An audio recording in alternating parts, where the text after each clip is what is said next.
그리 뚫어져라 보실 것 없소. 흉하면 흉한 대로 볼 것이나 마저 보시오. 한양 저작거리에는 아피를 귀신같이 마친다는 소문난 역술가가 있어 사람들이 새벽부터 그 앞에 줄을 섰습니다. 그는 반쪽 얼굴을 늘 무명천으로 가리고 자신의 성도 고향도 입 밖에 낸 적이 없었습니다. 오늘도 그는 손님이 내민 사주 8자를 짚어가며 흉터진 뺨을 무명천 아래로 슬쩍 감췄습니다. 그런데 이 손님의 사주 속에서 그는 20년 동안 한 번도 잊은 적 없는 이름 하나를 발견하고 말았습니다. 구독과 좋아요는 더 좋은 이야기를 만드는 힘이 됩니다. 그럼 이야기 시작합니다. 옛날 옛적 경기도 여주 고을에 대대로 글 읽는 소리 끊이지 않던 한시 종가가 있었습니다. 그 집 막내 아들이 바로 오늘 한양 저작거리에서 역술가 노릇을 하는 사내 한희재였습니다. 20해 전 그날 밤 이후로 그는 종가도 성씨도 얼굴도 온전히 지니지 못한 사람이 되었습니다. 지금 그가 사는 곳은 저작거리 귀퉁이, 볕도 잘 들지 않는 좌판 뒤 단칸방이었습니다. 방 안에는 이부자리 한 채와 깨진 거울 하나, 그리고 손때 묻은 사주책 몇 권이 전부였지요. 그는 매일 아침 그 깨진 거울 앞에 앉아 무명천으로 얼굴 왼쪽을 꼼꼼히 둘러감았습니다. 오늘도 이만하면 됐다. 낮게 중얼거리는 그 말에는 스스로에게 하는 위로와 체념이 함께 담겨 있었습니다. 사람들은 그를 월화 선생이라 불렀습니다. 달빛 아래서만 점을 본다 하여 붙은 이름이었지요. 하지만 정작 그 자신은 달빛보다 더 무서운 것이 있다는 사실을 아무에게도 말한 적이 없었습니다. 바로 20해 전 그날 밤 자신의 집이 불타던 순간의 기억이었습니다. 그날 그는 12살이었습니다. 사방에서 횃불이 타올랐고 사람들의 고함과 개 짖는 소리가 뒤섞여 있었습니다. 희재야, 뒷문으로. 뒤도 돌아보지 말고 뛰어라. 어머니의 마지막 목소리는 아직도 귓가에 선명했습니다. 그가 쥔 것이라곤 어머니가 마지막으로 쥐어준 서찰 한 장뿐이었습니다. 정신을 차렸을 때 그는 이미 산기슭을 구르고 있었고 뺨에서는 살이 타는 냄새가 났습니다. 그 서찰조차 지금은 어디로 사라졌는지 그도 알지 못했습니다. 그는 그렇게 이름도 고향도 버린 채 남의 팔자만 읽어주며 하루하루를 버텨왔습니다. 그것이 그가 세상에 지니고 나온 전부였습니다. 그의 하루는 늘 같은 순서로 흘러갔습니다. 새벽 닭이 울면 일어나 우물가에서 세수를 하고 아무도 보지 않는 틈을 타 얼굴에 무명천을 둘렀습니다. 그 다음엔 좌판을 펴고 손님이 오기 전까지 사주책을 몇 번이고 되풀이해 읽었습니다. 읽고 또 읽어도 새로울 것 없는 그 책은 사실 그가 세상과 거리를 두기 위한 방편이었습니다. 사람들과 눈을 오래 마주치지 않는 것, 곁을 주지 않는 것, 그것이 그가 20해를 살아낸 방식이었습니다. 간혹 잠들기 전이면 어머니의 얼굴이 흐릿하게 떠올랐지만 그마저도 해가 갈수록 점점 옅어지고 있었습니다. 그는 그 옅어짐이 두려우면서도 한편으로는 다행이라 여겼습니다. 잊어야 살 수 있었기 때문입니다. 아침 손님이 하나둘 좌판 앞에 앉기 시작했습니다. 그중 한 사람은 소를 잃어버릴까 노심초사하는 늙은 농부였습니다. 선생님, 우리 집 누렁이가 요 며칠 밥을 통 안 먹습니다. 이거 팔자에 무슨 탈이라도 난 겁니까? 한희재는 농부의 거친 손등과 집신에 묻은 진흙을 가만히 살폈습니다. 댁의 논이 요즘 물이 부족하지요? 소도 그 흙탕물을 마셨을 겁니다. 팔자 탓이 아니라 우물물을 따로 떠먹이시오. 농부는 눈을 휘둥그레 뜨며 감탄했습니다. 어찌 그것까지 아십니까? 과연 소문대로 귀신 같으십니다. 한희재는 그저 옅게 웃을 뿐 아무 설명도 덧붙이지 않았습니다. 그가 남들보다 앞을 잘 보는 비결은 사실 별과 팔자가 아니라 사람의 손과 옷자락과 걸음걸이를 놓치지 않는 눈이었습니다. 그러나 그 사실을 아는 이는 이 저작거리에 단 한 사람도 없었습니다. 곧이어 젊은 처자 하나가 쭈뼛거리며 좌판 앞에 앉았습니다. 정혼 이야기가 오가는 댁이 있는데 그 댁 도련님이 진심인지 궁금해서요. 한희재는 처자의 옷고름과 손에 쥔 손수건을 눈여겨보았습니다. 손수건 끝에는 정성 들여놓은 자수가 있었고 옷고름은 몇 번이고 풀었다 맨 흔적이 남아 있었습니다. 그 댁 도련님 생각보다 낭자 마음이 이미 기운 것 같수만 처자의 얼굴이 발갛게 달아올랐습니다. 어찌하셨습니까? 손수건을 그리 정성 들여 지으면서 상대 마음을 의심할 여유가 어디 있겠소. 처자는 부끄러운 듯 웃으며 엽전 몇 잎을 내려놓고 총총히 사라졌습니다. 한희재는 그 뒷모습을 보며 옅게 한숨을 쉬었습니다. 사람의 진심은 저리 쉽게 손끝에 드러나는데 정작 자신의 진심은 20해째 무명천 아래 감춰두고 있었습니다. 월하 선생님, 오늘도 그 천 꼭 두르고 나오셨네요. 주막 주인 분옥이 좌판 앞에 막걸리 한 사발을 내려놓으며 말을 건넸습니다. 한희재는 대답 대신 사주책을 뒤적이며 웃음으로 얼버무렸습니다. 분옥은 그런 그를 오래 보아온 사람답게 눈치 빠르게 말을 이었습니다. 선생님은 남의 팔자는 훤히 보시면서 정작 제 흉터 하나는 마주보지도 못하시는구먼요. 그 말에 한희재의 손끝이 잠시 멈췄습니다. 그러나 그는 이내 아무렇지 않은 얼굴로 사주책을 덮었습니다. 내 흉터가 무슨 팔자와 상관이 있겠소. 그가 짧게 받아쳤습니다. 분옥은 어깨를 으쓱하며 다시 술상을 치우러 갔지만 그 말은 오래도록 그의 귓가에 남았습니다. 저작거리에는 아침부터 사람들이 북적였습니다. 장돌뱅이들의 외침과 아이들 뛰노는 소리, 그 사이로 어물전 비린내가 섞여들었습니다. 그때였습니다. 한희재의 벗이자 조수 노릇을 하는 판복이 헐레벌떡 뛰어왔습니다. 선생, 오늘 손님 하나가 특별히 예약을 넣었소. 서 참판댁에서 온다는데. 그 이름을 듣는 순간 한희재의 표정이 미세하게 굳었습니다. 서 참판댁이라면 이 고을에서 모르는 이가 없는 세도가였습니다. 참판댁에서 왜 나 같은 역술가를 찾는답디까? 그가 애써 담담하게 되물었습니다. 혼사 기륭을 본다고 하오. 도련님이 직접 오신다니 단단히 준비하시오. 판복의 말에 한희재는 말없이 고개를 끄덕였습니다. 그러나 속으로는 심장이 요동치고 있었습니다. 서 참판댁이라니 그가 20년을 별러온 그 이름과 지척에 있는 성씨가 아니던가요? 그는 사주책을 정리하며 문득 20해 전 그날의 불길을 떠올렸습니다. 그날 그 저택의 이름도 그 집안의 성씨도 그는 단 한 번도 잊은 적이 없었습니다.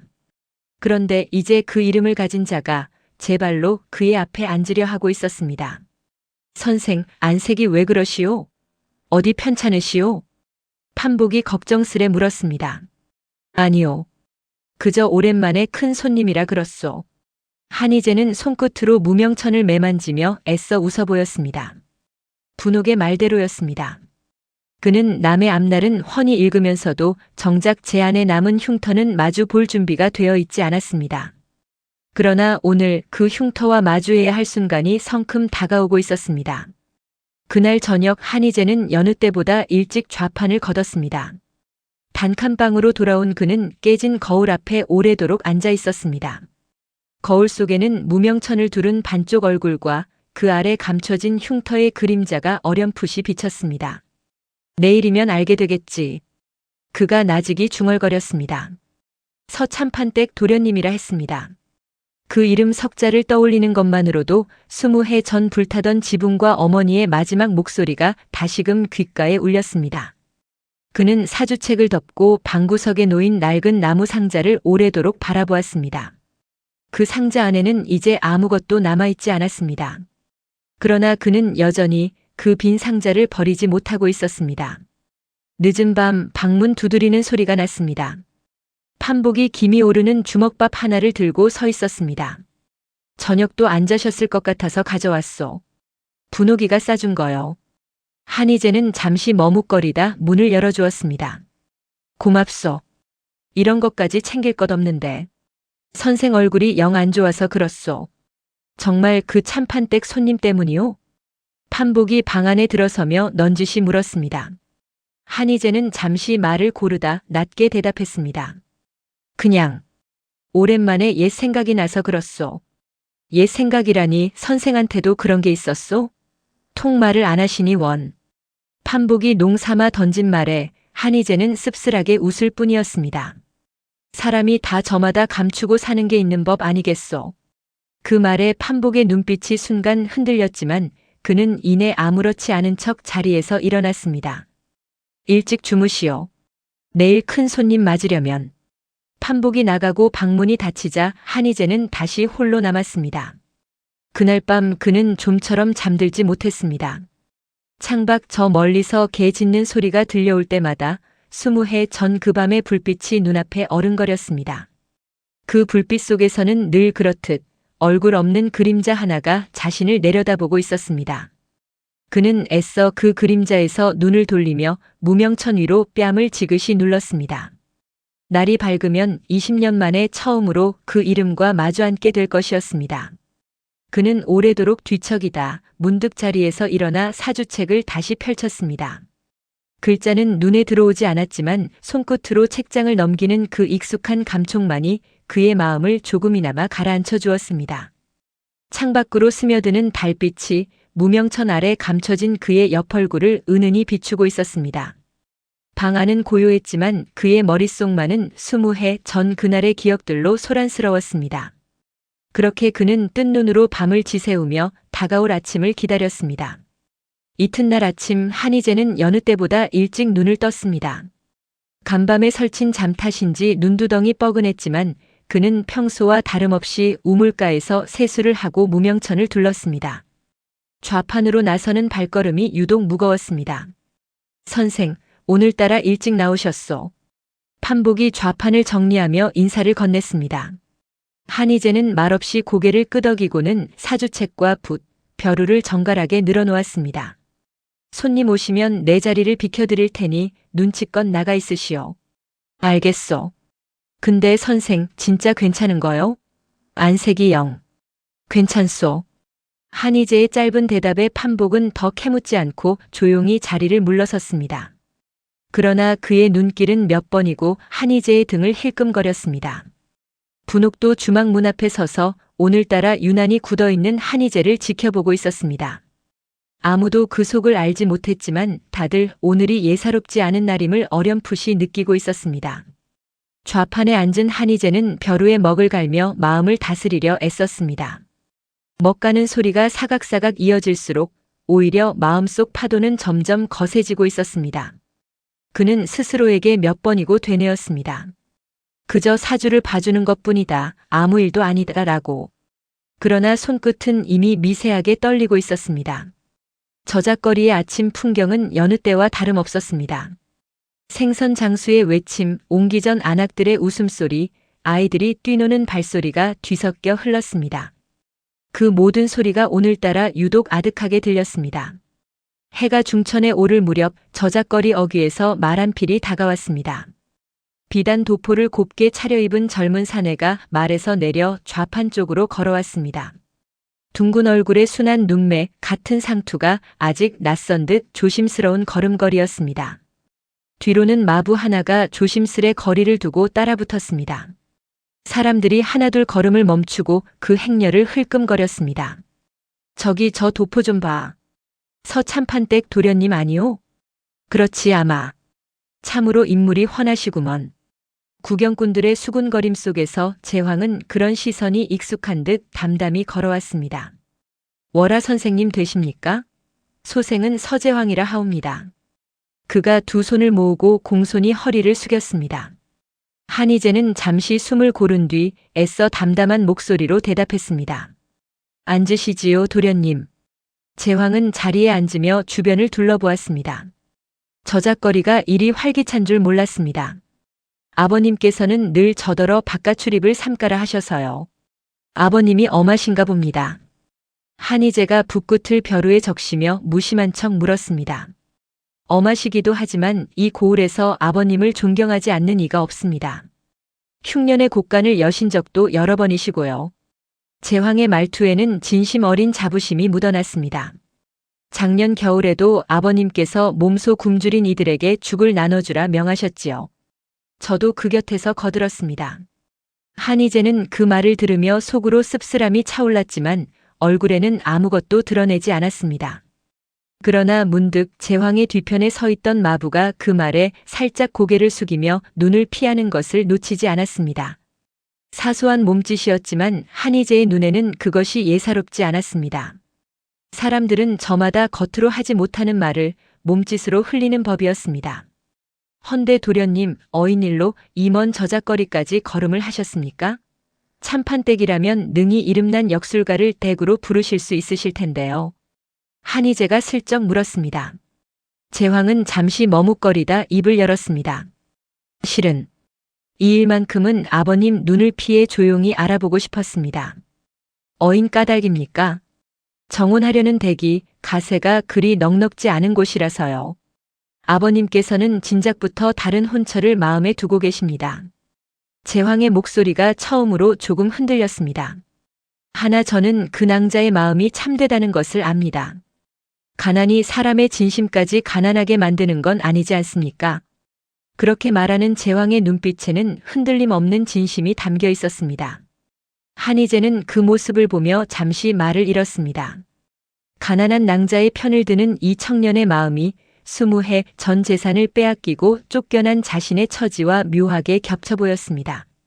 아버지의 죄를 아직 짊어지지 않은 이 순진한 청년에게 대체 무슨 팔자를 읽어줘야 할지 알 수 없었습니다. 혼사 기륭을 보러 오셨다고 들었습니다. 한희재가 애써 화제를 돌리며 종이를 펼쳤습니다. 네. 아버님께서는 반대하시지만 그래도 사주만은 정확히 맞춰보라 명하셨습니다. 사주가 좋게 나오면 마음을 돌리실지도 모른다는 생각에서요. 도련님 생년월일씨와 성함을 정확히 알려주시지요. 제황은 또박또박 자신의 생년월일씨를 읊었습니다. 한희재는 그 하나하나를 종이에 받아 적으며 짐짓 태연한 얼굴을 유지했습니다. 서재황이라 하옵고 붙이는 그 순간 한희재의 손끝이 미세하게 떨렸습니다. 붓을 쥔 손에 힘이 들어가며 벼루 위로 먹물 한 방울이 떨어졌습니다. 붙인 함자가 어찌 되십니까? 한희재가 애써 목소리를 가다듬으며 물었습니다. 그의 심장은 이미 20해 전 그날 밤처럼 세차게 뛰고 있었습니다. 저작거리의 온갖 소리가 순식간에 아득히 멀어지는 듯 했습니다. 제황은 아무 의심 없이 담담하게 그 이름을 입에 올렸습니다.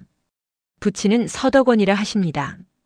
그 이름이 제황의 입에서 흘러나오는 순간 한희재는 숨이 턱 막히는 듯 했습니다. 20해 동안 단 하루도 잊은 적 없는 그 이름이 이토록 담담하게, 이토록 가까이에서 들려올 줄은 몰랐습니다. 그는 애써 붓을 다잡고 종이 위에 그 이름을 받아 적었습니다. 손끝이 떨려 글씨가 삐뚤어졌지만 다행히 제황은 눈치채지 못한 듯 했습니다. 선생님, 어디 편찮으십니까? 아닙니다. 잠시 딴 생각을 했습니다. 한희재는 애써 웃음을 지어 보이며 사주팔자를 짚어나가기 시작했습니다. 그러나 그의 머릿속은 온통 20해 전 그 밤으로 가득 차 있었습니다. 불타는 지붕 어머니의 마지막 목소리, 그리고 횃불을 든 사내들 틈에서 언뜻 스쳐간 서덕원의 얼굴. 그날 이후 단 한 번도 잊은 적 없는 그 얼굴이 지금 이 순진한 청년의 얼굴 위로 겹쳐 보이는 듯 했습니다. 그는 몇 번이고 숨을 고르며 손끝의 떨림을 가라앉히려 애썼습니다. 사주는 나쁘지 않습니다. 한참 만에 그가 입을 열었습니다. 참말이십니까? 제황의 얼굴이 순식간에 환해졌습니다. 두 분의 사주가 서로 부족한 부분을 채워주는 형국입니다. 다만 지금 당장 결론을 내리기보다 시일을 두고 지켜보시는 게 좋겠습니다. 한희재는 신중하게 말을 골랐습니다. 확답을 주기엔 아직 그 자신조차 갈피를 잡지 못하고 있었습니다. 시일을 두라 하심은 급할수록 돌아가라는 말이 있지 않습니까? 좋은 인연일수록 더디 여물어야 오래갑니다. 제황은 그 말을 몇 번이고 곱씹더니 이내 크게 고개를 끄덕였습니다.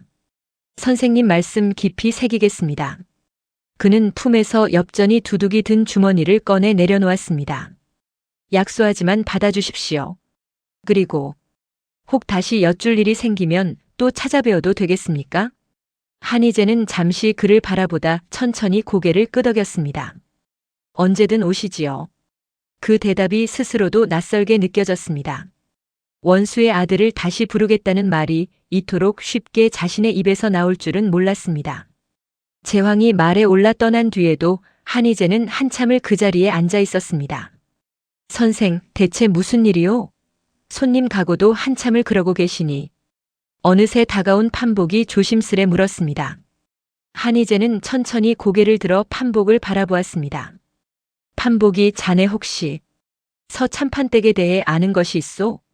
판복의 얼굴에 순간 알 수 없는 그림자가 스쳐 지나갔습니다. 어인일로 갑자기 그 댁을? 그냥 궁금해서 그러오.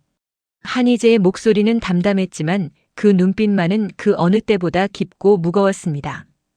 판복은 잠시 말없이 그를 바라보다가 낮은 목소리로 대답했습니다. 그 댁에 대해서라면 나도 아는 게 좀 있어. 허나 그 이야기는 좀 더 조용한 곳에서 하는 게 낫겠소. 그의 말투에서 평소와 다른 긴장이 묻어났습니다. 한희재는 그런 판복을 가만히 바라보며 알 수 없는 예감에 휩싸였습니다. 저작거리에는 어느새 노을이 내려앉고 있었습니다. 붉게 물든 하늘 아래 두 사람은 한참 동안 서로를 마주본 채 말을 잇지 못했습니다. 오늘 밤 술이나 한 잔 나누며 이야기하십시다. 먼저 침묵을 깬 것은 판복이었습니다. 한희재는 말없이 고개를 끄덕였습니다. 20해를 짓눌러온 그 이름이 오늘 처음으로 이 저작거리에서 소리내어 불렸습니다. 그리고 그 이름은 이제 다시는 그의 삶에서 조용히 물러나지 않을 것이었습니다. 분옥이 멀찍이서 그 둘을 바라보며 오늘 밤엔 유난히 좋은 술을 내어야겠다고 혼자 중얼거렸습니다. 그녀는 아직 아무것도 몰랐지만 무언가 큰일이 시작되고 있음을 아주 어렴풋이 느끼고 있었습니다. 등불 아래 두 사내의 그림자가 나란히 길게 늘어진 채 저작거리의 밤은 그렇게 조용히 깊어가고 있었습니다. 그날 밤 분옥의 주막 구석자리에 한희재와 판복이 마주 앉았습니다. 평소보다 이른 시각이었지만 주막 안은 한산했고 분옥은 눈치껏 두 사람에게서 멀찍이 떨어져 있었습니다. 막걸리 잔이 몇 순배 돌고 나서야 판복이 무겁게 입을 열었습니다. 선생, 대체 서참판댁에 왜 그리 관심을 두시오? 한희재는 잔을 매만지며 잠시 뜸을 들였습니다. 그저 오늘 온 손님이 마음에 걸려서 그러오. 순진한 도련님이었소. 순진하지요, 그 도련님은. 허나 그 아비는 다르오. 판복의 목소리가 낮게 가라앉았습니다. 어인 말이오. 선생은 이 고을에 온 지 얼마 안 됐으니 잘 모르실게요. 서덕원 그자가 겉으로는 어진 대감 소리를 듣지만 속을 들여다보면 그리 곱지가 않소. 판복은 잔을 단숨에 비우고 말을 이었습니다. 재작년 가뭄 때 그댁 소작을 붙이던 늙은이 하나가 소작료를 못 냈다고 곤장을 맞고 앓다 죽었소. 그런데도 겉으로는 자기가 곳간을 열어 백성을 살렸다고 소문을 내고 다니지. 그런 일이 있었소? 한희재의 목소리가 미세하게 떨렸습니다. 그뿐만이 아니오. 이태 전엔 이 저작거리 포목전 주인이 그댁에 빚을 졌다가 갚을 길이 없어 딸을 종으로 들여보냈다는 이야기도 있어. 딸을 종으로? 돈 대신이라 했다지만 다들 속으로는 다른 사정이 있었을 거라 수군거렸어. 그 포목전 주인은 얼마 안 가 야반도주를 했고 그 뒤로는 아무도 그 집 소식을 모르오.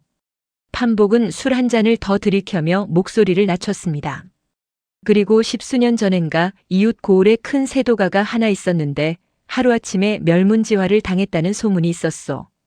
그 땅이 죄다 서참판댁으로 넘어갔다는 말도 있고 그 말에 한희재의 손끝이 잔을 쥔 채로 굳어버렸습니다. 그 이야기를 좀 더 자세히 알 수 있겠소? 글쎄, 나도 그저 풍문으로 들은 것뿐이라. 하도 오래전 일이라 다들 쉬쉬하는 분위기고. 판복은 그렇게 말하며 슬쩍 시선을 피했습니다. 그 짧은 순간 그의 눈빛에 스친 그림자를 한희재는 놓치지 않았습니다. 판복이 자네, 뭔가 아는 게 더 있는 것 같은데. 아니요. 그냥 다 지나간 이야기요. 판복은 애써 웃으며 화제를 돌리려 했습니다. 그러나 한희재는 그 웃음 뒤에 감춰진 무언가를 분명히 느꼈습니다. 오래도록 함께 지내온 벗이었지만 오늘 밤 판복의 얼굴은 낯설게 느껴졌습니다. 그건 그렇고 선생. 판복이 애써 목소리를 밝게 하며 말을 이었습니다. 요 며칠 참판댁 하인 하나랑 안면을 텄는데 재밌는 얘기를 하나 들었소. 무슨 얘기요? 그댁 안채 마루 밑에 아무도 손 못 대게 하는 목갑이 하나 있다는구먼. 대감이 직접 자물쇠를 채워두고 그 근처엔 하인도 얼씬 못하게 한다지. 목갑이라니 그 안에 무엇이 들었답디까? 그건 낸들 알겠소. 다만 그 하인 말로는 대감이 밤마다 혼자 그 앞에 앉아 있는 걸 몇 번 봤다더군.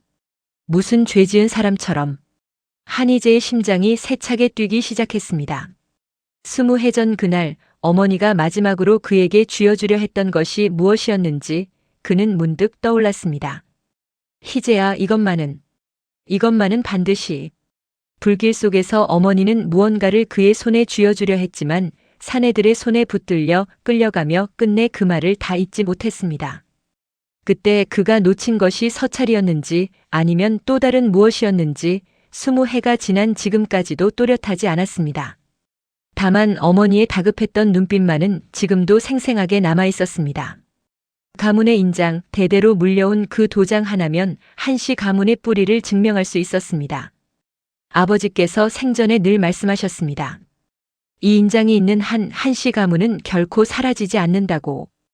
혹시 그것이 아직 이 세상 어딘가에 남아있는 것은 아닐까? 선생, 왜 그러시오? 안색이 또 그러네. 판복이 걱정스레 물었습니다. 한희재는 잔을 내려놓고 오래도록 침묵했습니다. 저작거리의 밤바람이 주막 안으로 스며들어와 등잔불을 가늘게 흔들었습니다. 판복이. 한참 만에 그가 낮게 입을 열었습니다. 내 자네에게 언젠가는 털어놓아야 할 이야기가 있소. 허나 오늘은 아니오.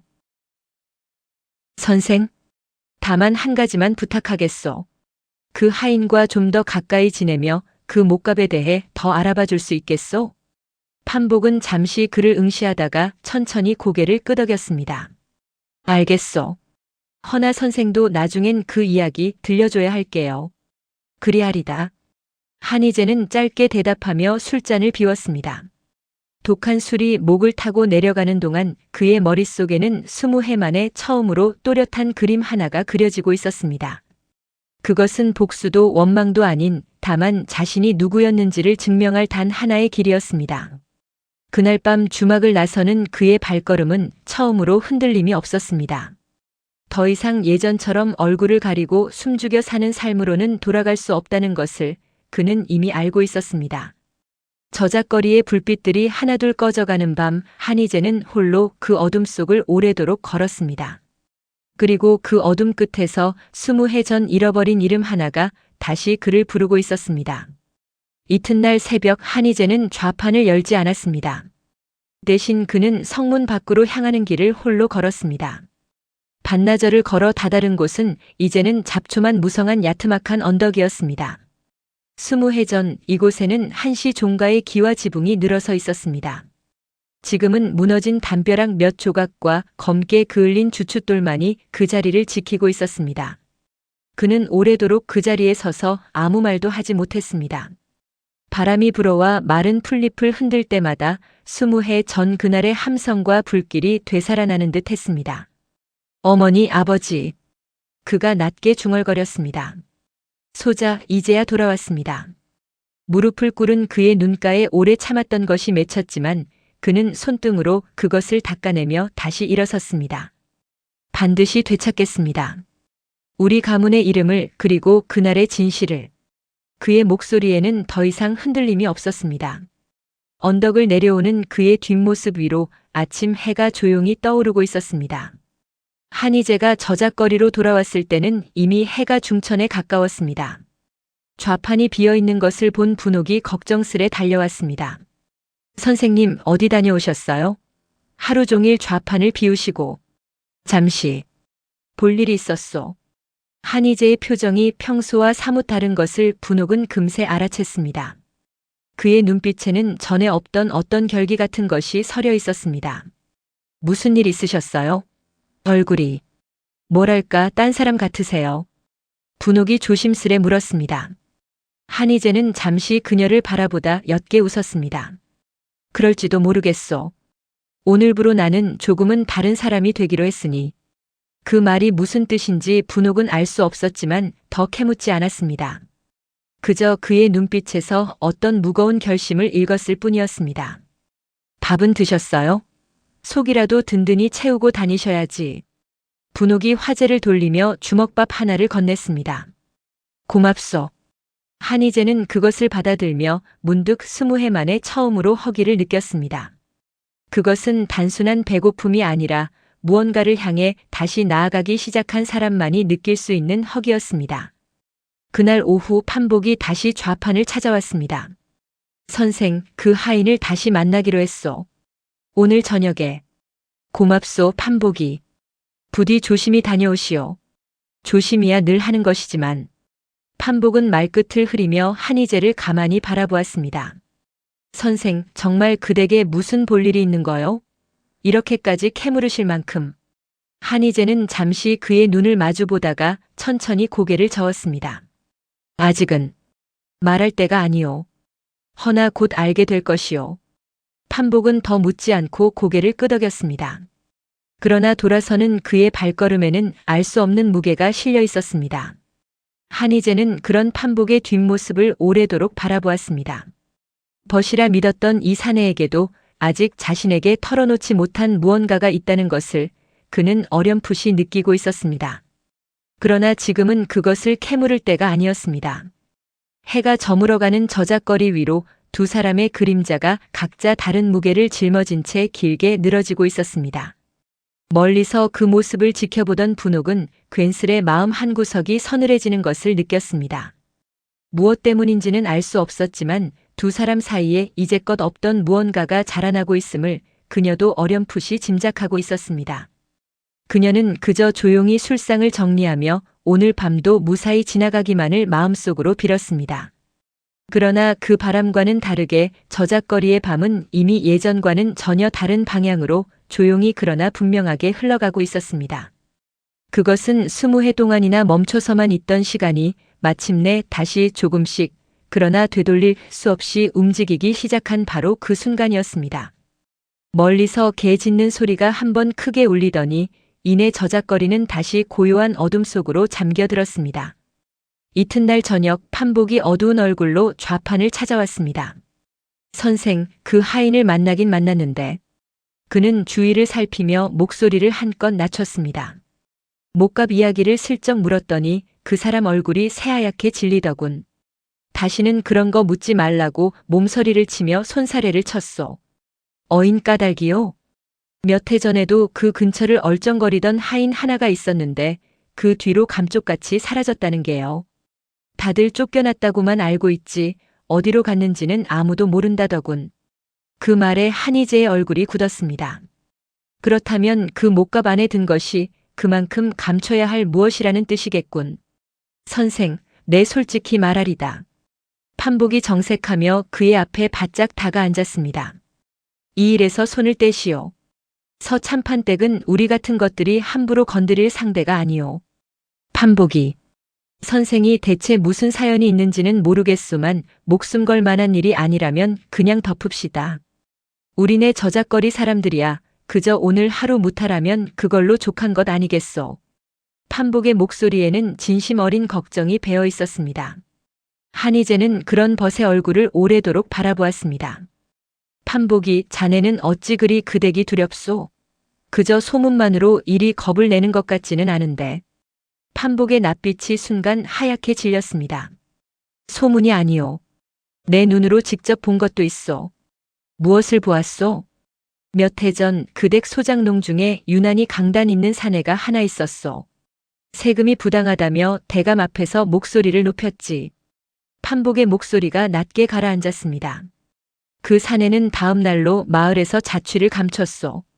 식솔들은 하루아침에 쫓겨나 뿔뿔이 흩어졌고 그 뒤로 이 고을에서는 아무도 그댁 앞에서 큰 소리를 내지 않소. 한희재는 그 이야기를 들으며 주먹을 꽉 쥐었습니다. 그러니 선생, 부디 조심하고 또 조심하시오. 판복이 다시 한번 그의 손을 잡으며 당부했습니다. 한희재는 그런 벗의 얼굴을 오래도록 바라보았습니다. 내가 만약 목숨을 걸어서라도 밝혀야 할 일이 있다면 어찌하겠소. 무슨 소리요 그게. 판복의 눈빛이 흔들렸습니다. 선생 설마. 아직은 말할 수 없소. 허나 나는 이 일에서 물러설 수 없소. 한희재의 목소리는 낮았지만 단호했습니다.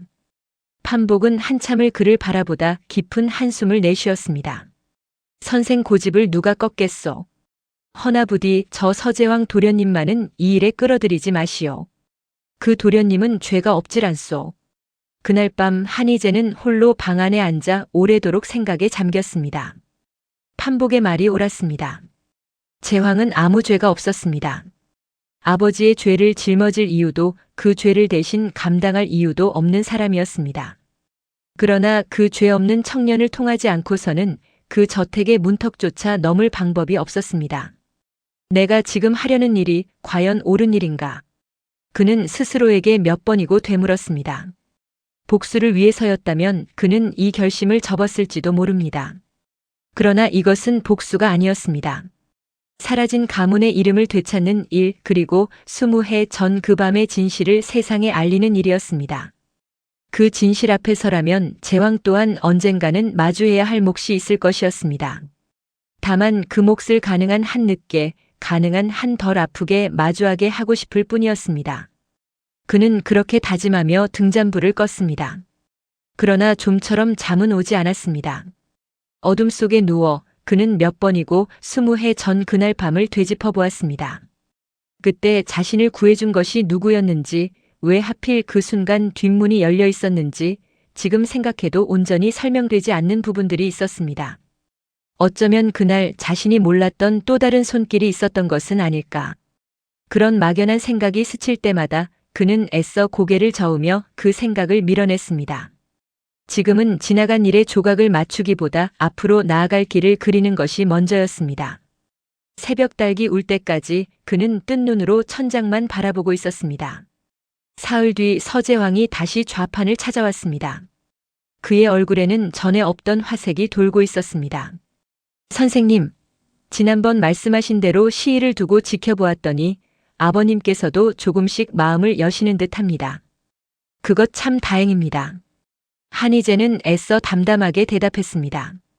그런데 실은 아버님께서 선생님 소문을 들으시고는 한번 직접 뵙고 싶다 하셨습니다.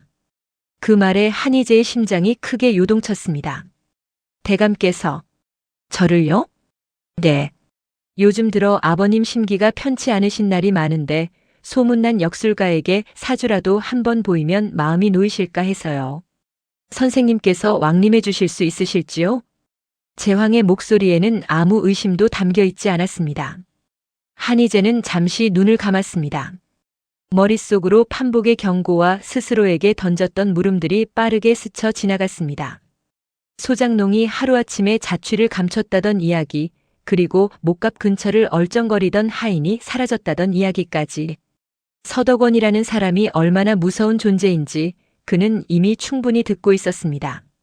그러나 그 모든 두려움 앞에서도 단 하나의 확신만은 흔들리지 않았습니다. 이것이야말로 20해 만에 처음으로 찾아온 기회라는 것이었습니다. 이 기회를 놓치면 다시는 그 저택의 문턱을 넘을 방법이 없을지도 몰랐습니다. 그는 눈을 뜨고 자신의 앞에서 순진하게 웃고 있는 제왕을 바라보았습니다. 이 청년의 웃음이 언젠가 무너지는 날이 오리라는 것을 한희재는 이미 예감하고 있었습니다. 그러나 그날이 오더라도 자신이 할 수 있는 한 그 무너짐을 지켜봐 주리라 그는 마음속으로 다짐했습니다. 그리하지요. 그가 마침내 입을 열었습니다. 영광입니다, 도련님. 대감을 뵙게 해주십시오. 제왕의 얼굴에 환한 웃음이 번졌습니다. 참으로 잘 되었습니다. 그럼 사흘 뒤 사람을 보내 모시러 오겠습니다. 제왕이 떠난 뒤 한희재는 오래도록 그 자리에 서 있었습니다. 드디어 그 저택의 문턱을 넘게 되는 것이었습니다. 20해 전 자신을 집어삼켰던 그 불길의 근원으로 제 발로 걸어 들어가는 셈이었습니다. 선생, 방금 그거 정말 가시려는 게요? 어느새 다가온 판복이 창백한 얼굴로 물었습니다. 가야만 하오. 한희재의 목소리에는 더 이상 망설임이 없었습니다. 이제 와서 돌아설 수는 없소. 설령 그 끝에 무엇이 기다리고 있다 해도.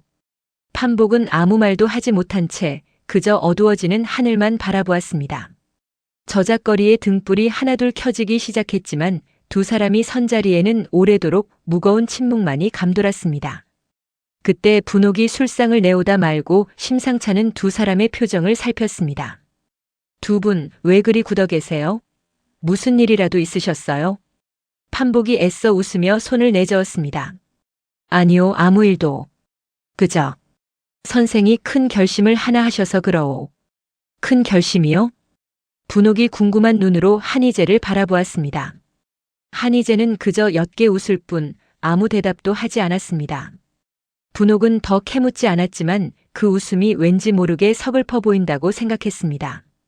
아무튼 무슨 일이든 몸성이 잘 마치고 오세요. 저작거리 사람들 다 선생님 기다리고 있으니까요. 그 말에 한희재의 가슴 한켠이 뭉클해졌습니다. 20해 동안 아무에게도 곁을 내주지 않았던 그였지만 이 저작거리 사람들은 어느새 그에게 소중한 존재가 되어 있었습니다. 고맙소, 분옥이. 그가 낮게 답했습니다. 그리고 그 침묵 속에서 한희재는 이미 되돌릴 수 없는 길로 접어들었음을 스스로도 분명히 느끼고 있었습니다. 사흘 뒤 그는 20해 만에 처음으로 원수의 집 대문을 넘게 될 것이었습니다. 그날 밤 집으로 돌아온 한희재는 오랫동안 손대지 않았던 낡은 함을 열었습니다. 그 안에는 그가 저작거리에 정착한 뒤 하나둘 모아둔 물건들이 담겨 있었습니다. 관상법을 익힐 때 쓰던 몽당붓, 처음 손님에게 받은 낡은 엽전 한 입, 그리고 눈먼 노스승이 마지막으로 건네준 지팡이 한 자루. 그는 그 지팡이를 손에 쥐고 오래도록 어루만졌습니다. 지팡이 끝에는 스승이 새겨준 작은 별자리 문양이 희미하게 남아 있었습니다. 그 문양을 손끝으로 쓸어보며 그는 오랜만에 스승의 인자했던 눈빛을 떠올렸습니다. 스승님, 소자가 이제 그댁 대문을 넘습니다. 그가 나직이 중얼거렸습니다. 스승은 생전에 늘 그에게 말했습니다. 사람을 읽는 눈은 상대를 이기기 위함이 아니라 진실을 지키기 위함이라고. 그 가르침을 가슴에 새기며 그는 지팡이를 조심스레 함에 다시 넣었습니다. 내일부터는 그저 얼굴을 가린 채 숨어 지내던 역술가가 아니라 진실을 좇는 자로서 걸어야 할 것이었습니다. 그는 오래도록 등잔불 앞에 앉아 다가올 사흘을 어떻게 준비해야 할지 고민했습니다. 창밖으로는 어느새 자정을 알리는 인경소리가 아득히 그러나 또렷하게 들려오고 있었습니다. 그 소리를 들으며 그는 비로소 조용히 아주 오랜만에 편안한 마음으로 두 눈을 지그시 감았습니다.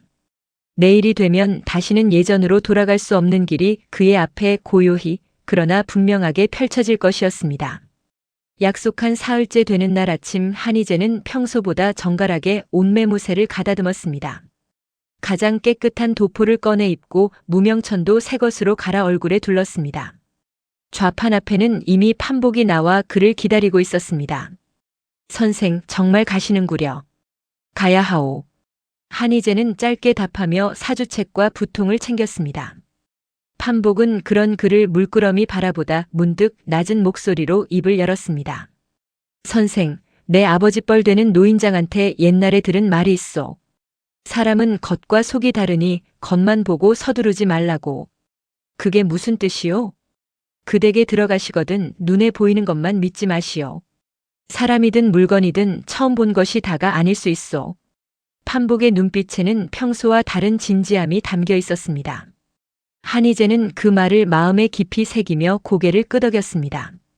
명심하겠소. 그리고 이거. 판복이 품에서 작은 호신용 은장도 하나를 꺼내 내밀었습니다.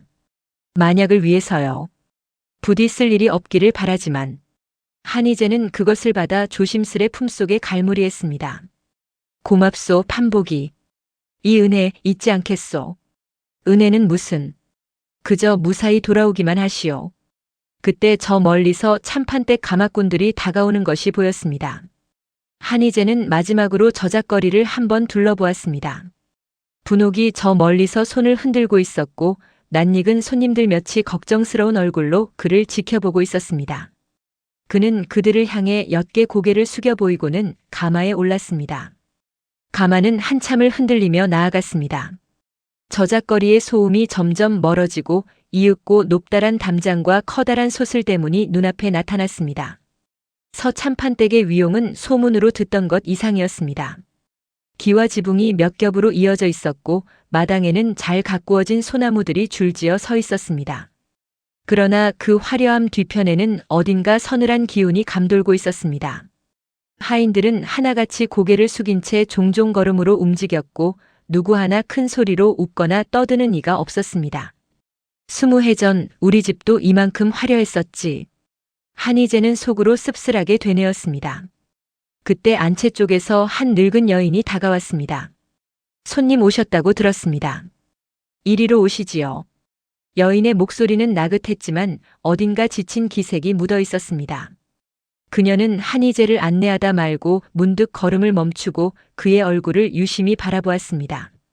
정확히는 무명천 아래로 살짝 드러난 그의 왼쪽 뺨 언저리를 바라보고 있었습니다. 어디 편찮으십니까? 한희재가 의아해하며 물었습니다. 아, 아닙니다. 그저 낯이 익어서요. 여인은 황급히 시선을 거두며 다시 걸음을 옮겼습니다. 그러나 그녀의 손끝은 미세하게 떨리고 있었습니다. 이 댁에서 오래 일하셨습니까? 한희재가 넌지시 물었습니다. 네. 도련님 유모로 들어온 지 어언 20해가 다 되어갑니다. 그 말에 한희재의 걸음이 순간 멈칫했습니다. 20해라는 세월이 묘하게 그의 가슴 한구석을 건드렸습니다. 그러나 그는 이내 마음을 다잡고 다시 여인의 뒤를 따라 걸었습니다. 그 여인이 다름 아닌 섭섭이라는 것도, 그리고 그녀가 자신과 같은 하늘 아래서 20해를 살아왔다는 것도 지금의 그는 알지 못했습니다. 안채 대청에 이르자 육중한 체구의 사내가 비단 방석 위에 앉아 있었습니다. 넓은 이마에 처진 눈매, 손가락마다 끼워진 옷가락지가 햇빛에 반짝였습니다. 서덕원이었습니다. 20해 전 그날 횃불 사이로 언뜻 스쳐보았던 그 얼굴이 이제는 세월의 흔적을 얹은 채 눈앞에 앉아 있었습니다. 한희재는 숨을 깊이 들이쉬며 감정을 억눌렀습니다. 소인 월하라 하옵니다. 부르심을 받고 왔습니다. 그는 정중히 허리를 숙이며 인사를 올렸습니다. 오, 자네가 그 소문난 역술가인가? 안께. 서덕원의 목소리는 위엄이 넘쳤지만 그 밑바닥에는 어딘가 사람을 내리누르는 듯한 냉기가 흐르고 있었습니다. 한희재는 자리에 앉으며 애써 담담한 낯빛을 유지했습니다. 요즘 들어 잠자리가 편치 않아서 말이야. 자네가 내 사주를 좀 봐준다지. 예, 대감. 생년월일씨를 말씀해 주시지요. 서덕원이 자신의 사주를 읊는 동안 한희재는 붓을 쥔 손에 힘을 주었습니다. 이 순간을 위해 그는 20해를 버텨왔습니다. 그러나 지금 이 자리에서 그가 해야 할 일은 복수가 아니라 침착하게 이 저택의 구조를, 그리고 저 목갑이 있다는 마루 밑의 위치를 눈에 새기는 것이었습니다. 그는 사주를 짚어가는 척하며 슬쩍 대청 넘어 앉채 마루 쪽으로 시선을 옮겼습니다. 그곳에는 과연 유난히 손때가 묻은 마루 널판 하나가 다른 곳과는 조금 다른 빛깔로 눈에 띄었습니다. 어떤가 내 사주가. 서덕원의 물음에 한희재는 퍼뜩 정신을 차리며 고개를 숙였습니다. 대감의 사주는 참으로 강건하십니다. 다만 근래 마음에 걸리는 일이 있으신 듯합니다. 그 말에 서덕원의 눈빛이 순간 날카로워졌습니다. 그게 무슨 소리인가? 한희재는 그 반응을 놓치지 않으며 속으로 나직이 다짐했습니다. 이 저택 안에서 그는 결코 서두르지 않을 것이었습니다. 마음에 걸리는 일이라 하면. 한희재는 신중하게 말을 골랐습니다. 사주에 옛일의 그림자가 짙게 드리워 있습니다. 오래전에 매듭짓지 못한 일이 아직도 대감의 마음 한편을 무겁게 하고 있는 듯합니다. 그 말에 서덕원의 얼굴빛이 미묘하게 변했습니다. 허튼 소리. 내가 매듭짓지 못한 일이 어디 있단 말인가. 사주가 그리 말하고 있을 뿐입니다. 소인은 그저 보이는 대로 알을 따름입니다. 한희재는 시선을 피하지 않고 담담히 대답했습니다. 서덕원은 한참 동안 그를 뚫어져라 쳐다보았습니다. 그 눈빛에는 노여움과 함께 어딘가 감춰진 불안이 스쳐 지나갔습니다. 자네 어디 출신인가? 고향이 어디야? 갑작스러운 물음에 한희재의 심장이 덜컥 내려앉았습니다. 저 같은 떠돌이에게 고향이 무슨 의미가 있겠습니까? 이곳저곳 떠돌다 한양의 자리를 잡았을 뿐입니다. 그는 애써 태연하게 대답했습니다. 그 얼굴의 흉터는 어쩌다 생긴 겐가? 서덕원의 시선이 무명천 위로 날카롭게 꽂혔습니다. 한희재는 순간 숨이 멎는 듯 했지만 곧 침착함을 되찾았습니다. 어릴 적 화재를 만나 얻은 흉터입니다. 이제는 익숙해진 흉터라 별다른 의미는 없습니다. 화재라. 서덕원은 그 말을 곱씹듯 되뇌었습니다. 잠시 무거운 침묵이 대청을 감돌았습니다. 그때 밖에서 제왕의 목소리가 들려왔습니다. 아버님, 소자 다녀왔습니다. 그 목소리에 서덕원의 표정이 눈에 띄게 부드러워졌습니다. 오냐, 들어오너라. 제왕이 대청으로 들어서며 한희재를 발견하고는 반갑게 인사했습니다. 선생님 와 계셨군요. 아버님, 이분이 바로 그 소문난 월화 선생이십니다. 이미 인사는 나눴다. 사주도 봐주었고. 서덕원이 조금 전과는 다른 온화한 목소리로 대답했습니다. 한희재는 그 급격한 표정 변화를 놓치지 않았습니다. 자식 앞에서는 인자한 아버지, 그러나 그 뒤편에는 전혀 다른 얼굴을 감춘 사내. 그것이 바로 서덕원이라는 사람이었습니다. 오늘은 이만 물러가겠습니다. 대감. 한희재가 조심스레 자리에서 일어나며 말했습니다. 그래, 조만간 다시 부르지. 서덕원의 눈빛이 잠시 그를 스쳤지만 이내 제왕 쪽으로 옮겨갔습니다. 대청을 나서는 한희재의 등 뒤로 부자의 다정한 대화 소리가 들려왔습니다. 그러나 그 소리를 들으며 걷는 그의 발걸음은 그 어느 때보다 무거웠습니다. 대문을 나서는 길, 아까의 그 늙은 유모가 다시 그를 배웅하러 나왔습니다. 살펴가십시오. 그녀가 짧게 인사를 건넸습니다. 한희재는 걸음을 멈추고 문득 그녀를 향해 물었습니다. 실례지만 함자를 여쭤도 되겠습니까? 여인은 잠시 머뭇거리다 조용히 대답했습니다. 섭섭이라 하옵니다. 섭섭이라. 좋은 이름이군요. 한희재가 옅게 웃으며 답했습니다. 섭섭은 그 웃음을 보며 순간 눈시울이 붉어지는 것을 애써 감췄습니다. 그 웃는 얼굴이 흉터 아래 감춰진 그 옆모습이 어딘가 낯설지 않았기 때문이었습니다. 그러나 그녀는 이내 고개를 숙이며 돌아섰습니다. 조심히 가십시오, 선생님. 한희재는 그런 그녀의 뒷모습을 잠시 바라보다 가마에 올랐습니다. 가마가 대문을 빠져나가는 동안 그는 오늘 눈에 새긴 것들을 하나하나 되짚어 보았습니다. 마루 밑 손때 묻은 널판, 서덕원의 날카로운 눈빛, 그리고 흉터를 묻던 그 물음. 분명 오늘 그는 무언가의 시작점에 발을 들여놓았습니다. 저작거리로 돌아가는 길, 노을이 저택의 높은 담장을 붉게 물들이고 있었습니다. 그 담장 안에 갇힌 진실이 무엇인지 그는 이제 반드시 무슨 수를 써서라도 밝혀내야만 했습니다.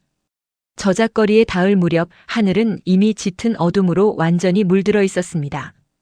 좌판 앞에서 그를 애타게 기다리고 있던 판복의 얼굴이 흔들리는 등불 아래에서 환하게 그리고 진심으로 반갑게 밝아졌습니다. 선생, 무사히 돌아오셨구려. 판복이 반갑게 달려와 그의 손을 덥석 잡았습니다. 별일 없으셨소? 하루 종일 마음을 놓지 못했소. 별일이야 있었지만 우선 안으로 들어가 이야기합시다. 한희재는 그렇게 답하며 오늘 보고 들은 모든 것을 마음속 깊이 갈무리했습니다. 그날 밤 한희재는 판복에게 그날 있었던 일을 소상히 들려주었습니다. 마루 밑 손때 묻은 널판, 서덕원의 날카로운 눈빛, 그리고 유모 섭섭의 미묘한 반응까지. 그 유모라는 이가 어째 좀 수상하지 않소? 판복이 미간을 좁히며 물었습니다. 수상하다기보다는 무언가를 알고 있는 눈빛이었소. 한희재는 그날의 기억을 되짚으며 나직이 대답했습니다. 다음에 또 부르거든 그 유모와 이야기할 틈을 만들어 보시오. 그리하리다. 두 사람은 밤늦도록 그날의 일을 되짚으며 앞으로의 계획을 다듬었습니다. 닷새 뒤 참판댁에서 다시 사람을 보내왔습니다. 서덕원이 또 사주를 보고 싶어 한다는 전갈이었습니다. 한희재는 지난번보다 한결 차분한 마음으로 가마에 올랐습니다. 이번에는 대청이 아니라 안채 뒤뜰 작은 정자에서 서덕원을 만나게 되었습니다. 요즘도 잠자리가 편치 않으신지요? 한희재가 조심스레 운을 뗐습니다. 여전하네. 자네 말이 자꾸 마음에 걸려서 말이야. 서덕원이 미간을 찌푸리며 대답했습니다. 매듭짓지 못한 옛일이라 하지 않았나. 그게 대체 무엇인가? 한희재는 속으로 긴장하며 조심스레 말을 골랐습니다. 사주는 그저 방향을 일러줄 뿐 구체적인 사연까지는 알려주지 않습니다.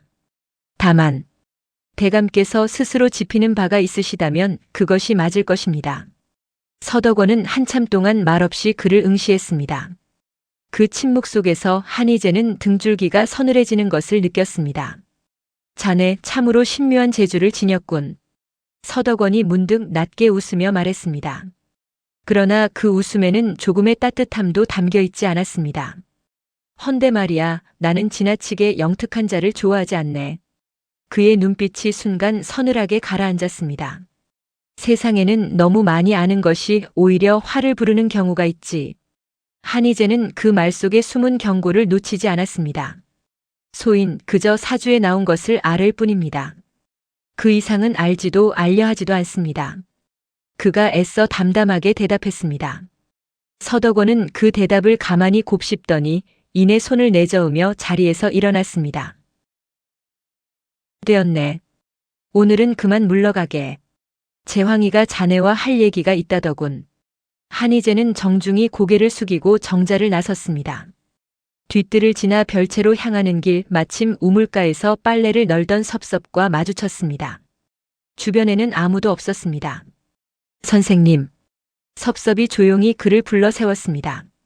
드릴 말씀이 있습니다마는 여기서는 좀. 그녀는 주위를 살피며 목소리를 한껏 낮췄습니다. 소인이 어릴 적 이 근방이 아닌 다른 고을에서 살았습니다. 그러셨습니까? 한희재의 심장이 조금씩 빨라지기 시작했습니다. 그 고을에 큰 화재가 있었지요. 아주 오래전 일입니다. 섭섭의 목소리가 미세하게 떨렸습니다. 그때 그 댁 도련님이 선생님과 비슷한 또래셨을 겁니다. 한희재는 숨을 죽이며 그녀의 다음 말을 기다렸습니다. 그러나 그때 저 멀리서 다른 하인의 발소리가 들려왔습니다. 섭섭은 황급히 입을 다물고 다시 빨래에 손을 댔습니다. 아무것도 아닙니다. 그저 옛날 생각이 나서요. 그녀는 그렇게 얼버무리며 자리를 떴습니다. 한희재는 그 자리에 오래도록 서서 방금 들은 말을 몇 번이고 곱씹었습니다. 그녀는 분명 무언가를 알고 있었습니다. 그리고 그것은 자신이 상상했던 것보다 훨씬 더 가까운 진실일지도 몰랐습니다. 그날 오후 늦게 그는 우물가 근처를 다시 서성이며 섭섭을 찾았습니다. 그러나 그녀는 좀처럼 다시 모습을 드러내지 않았습니다. 대신 다른 젊은 하녀 하나가 지나가며 넌지시 귀띔해 주었습니다. 유모님은 오늘 몸이 안 좋으시다며 방에 드셨습니다. 그렇습니까? 부디 쾌차하시길. 한희재는 그렇게 답하며 못내 아쉬운 발걸음을 돌렸습니다. 섭섭이 하려던 말이 무엇이었는지 오늘은 더 들을 수 없을 듯 했습니다. 그러나 그녀의 떨리던 목소리만은 그의 가슴 속에 깊이 남아 있었습니다. 별채에 이르자 재황이 그를 반갑게 맞았습니다. 선생님, 이리 와 앉으시지요. 차라도 한 잔 나누고 싶어서요. 두 사람은 마주 앉아 차를 나누었습니다. 실은 선생님께 여쭙고 싶은 게 있었습니다. 재황이 찻잔을 만지작거리며 조심스레 입을 열었습니다. 말씀하시지요. 제 생모에 대한 이야기입니다. 저는 3살 때 어머니를 여의었다고 들었는데 아버님께서는 그 이야기를 통하지 않으십니다. 그 말에 한희재의 손끝이 순간 굳었습니다. 이상하게 선생님을 뵐 때마다 어쩐지 어머니 생각이 나곤 합니다. 왜 그런지는 저도 잘 모르겠습니다. 재황의 눈빛에는 진심 어린 그리움이 담겨 있었습니다. 도련님 어머니께서는 어떤 분이셨는지 아십니까? 한희재가 애써 담담하게 물었습니다. 유모 말로는 정이 많고 여린 분이셨다더군요. 그리고 병으로 일찍 돌아가셨다고 들었습니다. 재황의 대답에 한희재는 속으로 씁쓸함을 삼켰습니다. 병으로 죽었다는 그 말이 진실인지 아닌지 그는 알 수 없었습니다. 다만 이 저택 안에서 얼마나 많은 진실이 감춰지고 다시 쓰였는지 그는 어렴풋이 짐작할 수 있었습니다. 어머니를 그리워하시는 마음이 참으로 갸륵합니다. 한희재가 나직이 말했습니다. 때로는 진실을 아는 것이 모르는 것보다 더 아플 수도 있습니다. 그래도 도련님은 언젠가 그 진실과 마주할 준비가 되어 있으시길 바랍니다. 재황은 그 말의 무게를 다 헤아리지 못한 채 그저 고개를 끄덕였습니다. 선생님 말씀은 언제나 깊으십니다. 그 순진한 대답에 한희재의 가슴이 다시 한번 저릿하게 아파왔습니다. 선생님은 아버님이 살아계십니까? 제황이 문득 물었습니다. 그 질문에 한희재는 잠시 말을 잃었습니다. 아니요. 저 또한 오래전에 부모를 여의었습니다. 아, 죄송합니다. 아픈 곳을 건드렸군요. 제황이 황급히 사과했습니다. 아닙니다. 벌써 20해도 더 된 일입니다. 한희재는 애써 담담하게 대답했지만 그 말을 내뱉는 순간 목이 메어오는 것을 느꼈습니다. 저와 같으시군요. 저도 어머니를 여인 지 벌써 20년이 다 되어갑니다. 제황이 씁쓸하게 웃으며 말했습니다. 그 우연 같은 일치에 한희재는 속으로 서늘함을 느꼈습니다. 같은 세월, 같은 상실. 그러나 그 상실의 원인이 서로 얽혀 있다는 것을 이 순진한 청년은 전혀 알지 못했습니다. 도련님. 한희재가 낮게 그를 불렀습니다. 예, 선생님. 만약 언젠가 도련님이 감당하기 힘든 진실을 마주하게 되신다면 부디 흔들리지 마십시오.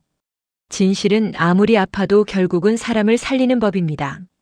제황은 그 말의 의미를 다 헤아리지 못한 채 그저 진지하게 고개를 끄덕였습니다. 명심하겠습니다, 선생님. 그 대답을 들으며 한희재는 속으로 조용히 다짐했습니다. 언젠가 이 청년이 모든 진실을 알게 될 때 자신이 그 곁을 지켜주리라고. 저택을 나서는 길 한희재는 몇 번이고 뒤를 돌아보았습니다. 섭섭이 하려던 말, 그리고 제황의 그리움 어린 눈빛이 자꾸만 머릿속을 맴돌았습니다. 그리고 문득 담장 너머 한 사내가 자신을 유심히 지켜보고 있다는 것을 알아챘습니다. 서덕원의 신복으로 보이는 그 사내는 한희재와 눈이 마주치자 황급히 시선을 돌렸습니다. 저들도 나를 의심하기 시작한 모양이군. 한희재는 속으로 그렇게 생각하며 걸음을 재촉했습니다. 20해 전 그날처럼 다시 한번 위험이 그를 향해 조여오고 있음을 그는 분명히 느끼고 있었습니다. 가마에 오르기 전 그는 마지막으로 한 번 더 저택을 돌아보았습니다. 높은 담장 너머로 안채 마루에 그 손때 묻은 널판이 언뜻 눈에 밟혔습니다. 그 아래 무엇이 숨겨져 있는지 이제는 반드시 확인해야 할 때가 다가오고 있었습니다. 저작거리로 돌아온 그는 그날 밤 판복에게 모든 것을 털어놓았습니다. 섭섭이 하려던 말, 제황의 그리움, 그리고 자신을 지켜보던 서덕원의 신복까지. 선생, 이거 점점 심상치가 않소. 판복이 심각한 얼굴로 말했습니다. 저쪽에서도 선생을 의심하기 시작한 게 분명하오. 서두르지 않으면 오히려 위험해질 수도 있어. 알고 있어. 허나 서두르다 일을 그르칠 수도 없어. 한희재는 낮게 한숨을 내쉬며 대답했습니다. 그 유모가 다시 입을 열 때까지 조금만 더 기다려봅시다. 그리하십시다. 다만 부디 몸조심하시오. 판복의 당부에 한희재는 말없이 고개를 끄덕였습니다. 그날 밤 그는 오래도록 잠들지 못한 채 다가올 다음 만남을 몇 번이고 머릿속에 그려보았습니다. 창밖의 달빛이 방 안 깊숙이 스며드는 동안 그의 결심은 점점 더 뚜렷하고 단단한 형체를 갖추어 가고 있었습니다. 이제 얼마 남지 않은 시간 속에서 그는 반드시 그 마루 밑에 감춰진 진실과 마주해야 했습니다. 그리고 그 진실이 무엇이든 이제는 더 이상 피할 수 없다는 것을 그는 스스로도 이미 분명하고 뚜렷하게 잘 알고 있었습니다. 다음 방문이 언제가 될지는 알 수 없었지만 그날이 오면 그는 반드시 그 널판 아래를 확인하리라 다짐하고 또 다짐했습니다. 창밖 멀리서 부엉이 우는 소리가 아득히 들려왔고 그 소리마저도 오늘 밤은 유난히 그의 마음을 뒤흔들었습니다. 그로부터 며칠 뒤 저작거리 좌판으로 낯선 소년 하나가 조심스레 다가왔습니다. 월하 선생님 되십니까? 그렇다만 무슨 일이냐? 참판댁 유모 어른께서 오늘 해질녘에 성황당 뒤편으로 나와 주십사 전하라 하셨습니다. 소년은 그 말만 남기고는 총총히 사라졌습니다. 한희재의 가슴이 세차게 뛰기 시작했습니다. 드디어 섭섭이 입을 열려는 모양이었습니다. 해가 뉘엿뉘엿 저물 무렵 한희재는 성황당 뒤편 후미진 곳으로 향했습니다. 섭섭은 이미 그곳에서 그를 기다리고 있었습니다. 낮보다 한결 초췌한 얼굴이었지만 눈빛만은 어느 때보다 또렷했습니다. 와주셨군요. 무슨 일로 이리 은밀히 부르셨습니까? 한희재가 조심스레 물었습니다. 섭섭은 주위를 몇 번이고 살핀 뒤 낮은 목소리로 입을 열었습니다. 선생님, 소인이 지난번 드리려던 말씀을 마저 드리고자 합니다. 듣겠습니다. 소인은 원래 이 고을 사람이 아닙니다. 20해 전 경기도 여주 고을 한시 종가에서 몸종으로 있었습니다. 그 말에 한희재는 숨이 멎는 듯 했습니다. 그날 밤 화적대가 들이닥쳤을 때 소인은 뒷마당 장독대 뒤에 숨어 겨우 목숨을 건졌습니다. 이후 이름도 바꾸고 이 고을 저 고을 떠돌다 결국 이 댁의 유모로 흘러들었지요. 섭섭의 눈에서 오래 참아온 눈물이 흘러내렸습니다. 선생님을 처음 뵈었을 때 저는 단번에 알아보았습니다. 그 눈매 그리고 그 흉터. 도련님이십니다. 한시 종가의 막내 도련님. 한희재는 그 자리에 얼어붙은 듯 서 있었습니다. 20해 만에 처음으로 자신이 누구인지 알아보는 사람을 만난 것이었습니다. 섭섭이. 정말 섭섭이란 말이오? 그가 떨리는 목소리로 되물었습니다. 예, 도련님. 소인을 기억하지 못하셔도 괜찮습니다. 그때 도련님은 너무 어리셨으니까요. 두 사람은 한참을 말없이 서로를 바라보았습니다. 20해의 세월이 그 짧은 침묵 속에 오롯이 담겨 있었습니다. 섭섭이 그렇다면 그 목갑 안에 무엇이 들었는지도 아시오? 한희재가 마침내 가장 궁금했던 것을 물었습니다. 확신할 수는 없으나 짐작하는 바가 있습니다. 섭섭이 목소리를 더욱 낮췄습니다. 몇 해 전 대감께서 술에 취해 그 마루 밑을 여신 적이 있습니다. 그때 소인이 얼핏 보았는데 낡은 옥새 같은 것과 종이 뭉치가 있었습니다. 옥새라니. 가문의 인장 말이오? 틀림없을 것입니다. 그날 대감께서 그것을 꺼내보시며 혼잣말로 이것만 없었어도라고 중얼거리시는 것을 들었습니다. 한희재의 두 주먹이 떨렸습니다. 20해를 찾아 헤맨 그 증표가 마침내 손에 닿을 듯한 거리에 있다는 것이 실감이 나지 않았습니다. 섭섭이 부디 나를 도와주시오. 그것만 있으면 그날의 진실을 세상에 알릴 수 있어. 여부가 있겠습니까? 소인도 20년을 이 죄책감 속에 살아왔습니다. 이제라도 도련님을 도울 수 있다면 여한이 없습니다. 섭섭은 눈물을 훔치며 굳게 고개를 끄덕였습니다. 두 사람은 다음 만남을 기약하며 어둠이 완전히 내려앉기 전에 각자의 길로 흩어졌습니다. 한희재는 저작거리로 돌아가는 내내 벅차오르는 마음을 주체할 수 없었습니다. 드디어 20해의 어둠 끝에 한 줄기 빛이 보이는 듯 했습니다. 좌판에 이르자 판복이 기다렸다는 듯 달려나왔습니다. 선생, 얼굴이 왜 그러시오? 무슨 좋은 일이라도 있었소? 한희재는 잠시 주위를 살핀 뒤 낮은 목소리로 그날의 일을 들려주었습니다. 섭섭의 정체, 그녀의 고백, 그리고 목갑 속에 있다는 가문의 인장까지. 판복은 그 이야기를 들으며 몇 번이고 놀란 숨을 삼켰습니다. 세상에, 그런 사연이 있었을 줄이야. 그는 한동안 말을 잇지 못하다가 이내 한희재의 손을 굳게 잡았습니다. 선생, 아니, 도련님이라 불러야겠구려. 그 오랜 세월 참으로 고생 많으셨소. 고맙소, 판복이. 자네가 없었다면 여기까지 오지도 못했을 것이오. 두 사람은 오래도록 서로의 손을 맞잡은 채 말없이 그간의 세월을 되새겼습니다. 허나 아직 방심은 이루오. 판복이 문득 정색하며 말했습니다. 그댁 안에서 몰래 만난다는 게 결코 쉬운 일이 아닐 것이오. 부디 매사에 조심 또 조심하시오. 알겠소. 명심하리다. 한희재는 그렇게 답하며 오늘 만남의 기쁨과 함께 새로운 긴장감을 동시에 느꼈습니다. 그러나 그 만남을 지켜본 눈이 하나 있었습니다. 성황당 담벼락 너머 서덕원의 신복인 최가가 그 모든 대화를 처음부터 끝까지 엿듣고 있었습니다. 그는 소리 없이 몸을 돌려 서둘러 참판댁으로 향했습니다. 그날 밤 늦게 서덕원은 사랑채에서 최가의 은밀한 보고를 받았습니다. 유모가 그 역술가와 몰래 만났다고. 서덕원의 눈빛이 순식간에 싸늘해졌습니다. 예, 대감. 두 사람이 나눈 말을 다 듣지는 못했으나 유모가 눈물을 흘리며 무언가 간곡히 이야기하는 것을 보았습니다.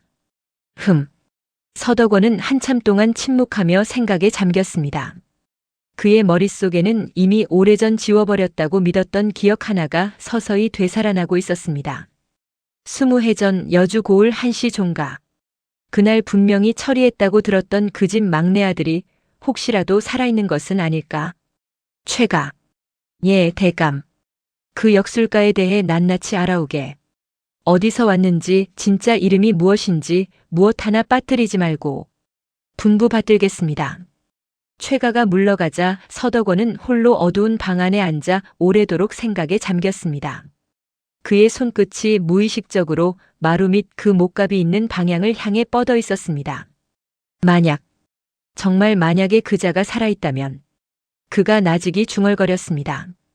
그의 눈빛에는 20해 전과 같은 차갑고 냉혹한 살기가 다시 피어오르고 있었습니다. 그는 자리에서 일어나 마루 밑 목갑이 숨겨진 자리로 걸어갔습니다.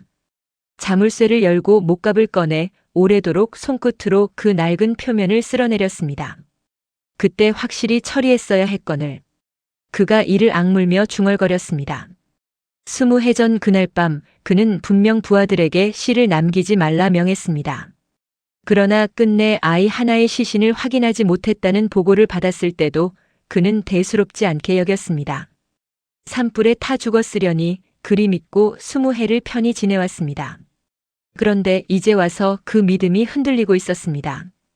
그는 목갑을 다시 제자리에 넣고 자물쇠를 굳게 채웠습니다. 이번에는 절대 실수가 없어야 한다. 그의 목소리에는 20해 전 그날 밤과 똑같은 잔혹함이 서려 있었습니다. 이튿날 아침 최가는 명을 받들어 저작거리로 향했습니다. 그는 먼저 분옥의 주막에 들러 넌지시 월하 선생에 대해 캐묻기 시작했습니다. 그 역술가 말이오, 원래 어디 출신이랍디까? 분옥은 낯선 사내의 물음에 왠지 모를 불길함을 느끼며 말을 아꼈습니다. 글쎄요, 그런 건 그냥 떠돌다 오신 분이라고만 알고 있어요. 최가는 몇 마디 더 캐묻다가 별 소득이 없자 자리를 떴습니다. 그러나 그의 눈빛은 결코 그냥 물러난 것이 아니었습니다. 분옥은 그가 사라진 방향을 한참 동안 불안하게 바라보았습니다. 저작거리에서는 아무것도 모른 채 한희재가 처음으로 희망에 부풀어 있는 그 밤 참판댁 사랑채에서는 또 다른 그림자가 서서히 그러나 확실하게 움직이기 시작하고 있었습니다. 그날 밤늦게 분옥은 마음을 놓지 못하고 좌판을 찾았습니다. 선생님, 낮에 웬 낯선 사내가 와서 선생님 뒷조사를 하고 갔어요. 그 말에 한희재의 얼굴이 순식간에 굳었습니다. 어떤 사내였습니까? 덩치가 크고 눈매가 매서운 사내였어요. 참판댁 쪽 사람 같았는데. 분옥의 목소리에는 걱정이 가득했습니다. 한희재는 애써 침착함을 유지하며 그녀를 안심시켰습니다. 걱정 마시오. 별일 아닐 것이오. 그러나 속으로는 이미 예감하고 있었습니다. 섭섭과의 만남이 발각되었을지도 모른다는 것을. 그는 밤하늘을 올려다보며 이제부터 벌어질 일들을 조용히 각오했습니다. 기쁨도 잠시, 이제는 더 큰 위험이 그를 향해 조용히 그러나 빠르게 다가오고 있었습니다. 그는 방으로 돌아와 은장도를 품에서 꺼내 만지작거리며 판복의 당부를 다시금 되새겼습니다. 겉만 보고 서두르지 말라던 그 말이 이제는 그 어느 때보다 무겁게 다가왔습니다. 섭섭과 다시 만날 방법을 궁리하는 한편 그는 최가라는 자의 움직임도 예의주시해야 한다는 것을 깨달았습니다. 20해 전과 같은 실수를 되풀이하지 않기 위해서라도 이제부터는 한 걸음 한 걸음이 더욱 신중해야 했습니다. 그날 밤 그는 등잔불을 끄지 않은 채 밤을 꼬박 새웠습니다.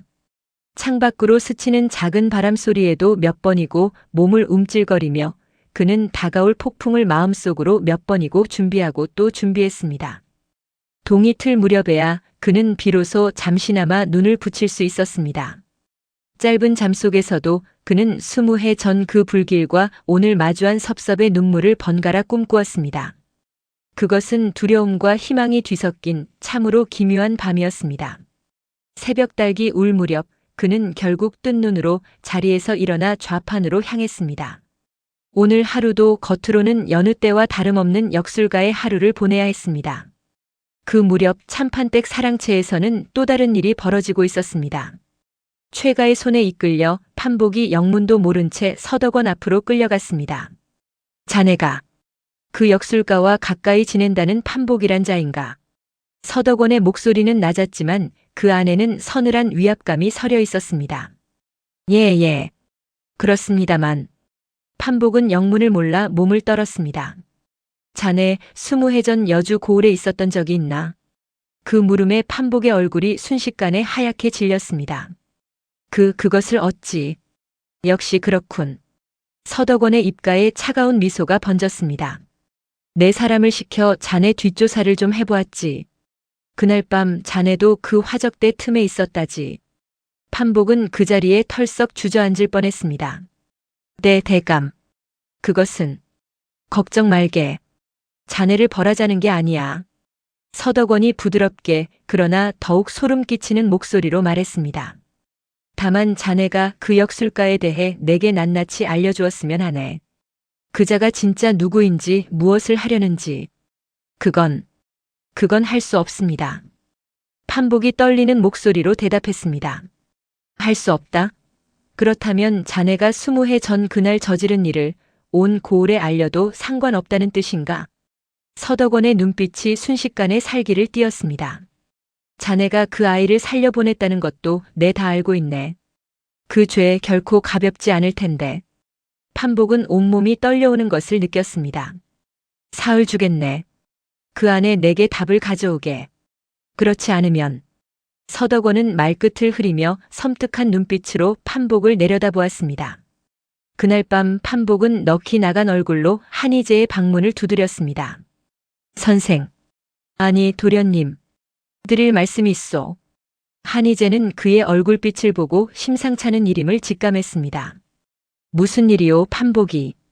판복은 한참을 망설이다가 마침내 무릎을 꿇고 고개를 숙였습니다. 도련님 저를 죽여주십시오. 그게 무슨 소리요? 저는 20해 전 그날 밤 그 화적대 중 하나였습니다. 그 말이 떨어지는 순간 한희재의 세상이 무너지는 듯 했습니다. 뭐라 하였소? 협박에 못 이겨 가담했습니다. 허나 그날 불길 속에서 도망치는 어린 도련님을 보았을 때 차마 손을 쓸 수 없었습니다. 그래서 못 본 척 뒷문을 열어두고 물러났습니다. 판복의 두 눈에서 눈물이 쏟아졌습니다. 그 뒤로 20해를 그 죄책감 하나로 살아왔습니다. 도련님 곁에 있으면서도 차마 말씀드릴 용기가 없었습니다. 한희재는 그 자리에 얼어붙은 채 아무 말도 하지 못했습니다. 분노와 배신감 그리고 알 수 없는 혼란이 한꺼번에 그를 덮쳤습니다. 자네가 그날 그 자리에 있었단 말이오? 우리 집이 불타는 것을 보면서도? 그의 목소리가 격하게 떨렸습니다. 예, 도련님. 무슨 벌을 내리셔도 달게 받겠습니다. 판복은 고개를 들지 못한 채 흐느꼈습니다. 오늘 서덕원이 저를 불러 도련님에 대해 낱낱이 고하라 협박했습니다. 사흘 안에 답을 주지 않으면 제 죄를 온 고을에 알리겠다 했습니다. 한희재는 그 자리에서 아무 말도 할 수 없었습니다. 믿었던 벗이 원수의 하수인이었다는 사실이 그의 가슴을 갈기갈기 찢어놓았습니다. 나가시오. 그가 낮게 그러나 단호하게 말했습니다. 도련님, 지금은 자네 얼굴을 보고 싶지 않소. 나가시오. 판복은 더 말을 잇지 못한 채 무거운 걸음으로 방을 나섰습니다. 그리고 그 밤이 채 지나기도 전에 또 다른 소식이 날아들었습니다. 성황당에서 만났던 그 소년이 헐레벌떡 달려와 문을 두드렸습니다. 선생님, 유모 어른께서 대감마님께 붙잡혀 안채 골방에 갇히셨다 합니다. 그 말에 한희재는 정신이 아득해지는 것을 느꼈습니다. 섭섭마저 위험에 처한 것이었습니다. 그는 어둠이 내려앉은 방 안에 홀로 주저앉았습니다. 믿었던 벗은 원수의 하수인이었고 겨우 되찾은 가족 같은 이는 감금당했으며 그토록 바라던 증표는 여전히 손이 닿지 않는 곳에 있었습니다. 20해를 버텨온 모든 것이 하룻밤 사이에 무너져 내리는 듯 했습니다. 어찌하면 좋단 말이냐? 그가 낮게 신음했습니다. 한참을 그렇게 앉아있던 그의 귓가에 문득 오래전 분옥이 던졌던 말이 떠올랐습니다.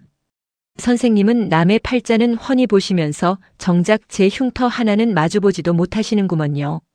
그 말이 지금 이 순간 새삼스러운 무게로 그를 짓눌렀습니다. 그는 20해 동안 남의 앞날만 읽으며 정작 자신의 상처는 한 번도 제대로 마주한 적이 없었습니다. 그리고 지금도 판복의 죄만을 탓하며 정작 자신의 마음속 흉터는 외면하고 있는 것은 아닌가? 판복은 20해 전 그날 어린 자신을 살려준 사람이었습니다. 협박에 못 이겨 가담했을지언정 끝내 자신을 죽이지 않고 뒷문을 열어준 사람. 그 은혜를 잊은 채 그는 지금 배신감에만 사로잡혀 있었습니다. 내가 무엇을 위해 이 모든 것을 시작했던가? 그는 스스로에게 물었습니다. 복수를 위해서가 아니었습니다. 진실을 밝히고 사라진 이름을 되찾기 위해서였습니다. 그 진실 앞에서 판복의 죄와 은혜는 함께 놓여 있는 것이었습니다. 사람을 미워하는 마음으로는 결코 진실에 다다를 수 없다는 것을 그는 비로소 깨달았습니다.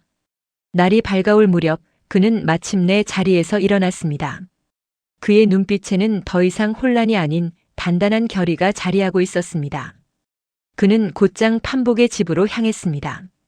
문을 열고 들어서자 밤새 한숨도 자지 못한 듯한 판복이 초췌한 얼굴로 앉아 있었습니다. 도련님. 판복이. 한희재가 그의 앞에 앉으며 낮게 입을 열었습니다.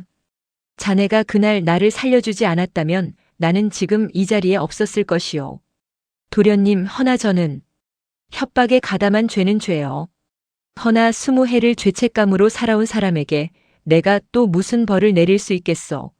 한희재의 목소리에는 이제 노여움 대신 깊은 슬픔과 이해가 담겨 있었습니다. 나는 자네를 용서하오. 그리고 다시 한번 자네의 힘을 빌리고 싶소. 판복은 그 말에 참았던 눈물을 다시 쏟아냈습니다. 도련님, 정말로 저를 용서하시는 겁니까? 그렇소. 대신 이제부터는 서덕원이 아니라 나와 함께 싸워주시오. 여부가 있겠습니까? 이 목숨 이제라도 도련님을 위해 쓰겠습니다. 두 사람은 굳게 손을 맞잡았습니다. 20해의 세월과 오해를 넘어 두 사람의 인연은 다시 한번 단단하게 이어졌습니다. 그날 오후 한희재는 제왕에게 급히 사람을 보내 만남을 청했습니다. 저작거리 외진 찻집에서 마주한 제왕은 한희재의 굳은 표정을 보고 심상찮음을 느꼈습니다. 선생님, 무슨 일이십니까? 한희재는 깊은 숨을 들이쉰 뒤 마침내 입을 열었습니다. 도련님, 이제부터 제가 드리는 말씀을 부디 끝까지 들어주십시오. 예, 말씀하시지요. 저는 20해 전 여주 고을 한씨 종가의 막내 아들이었습니다. 제왕의 얼굴이 서서히 굳어가기 시작했습니다. 한희재는 그날 밤의 진실을 그리고 자신이 걸어온 20해의 길을 하나하나 담담히 풀어놓기 시작했습니다.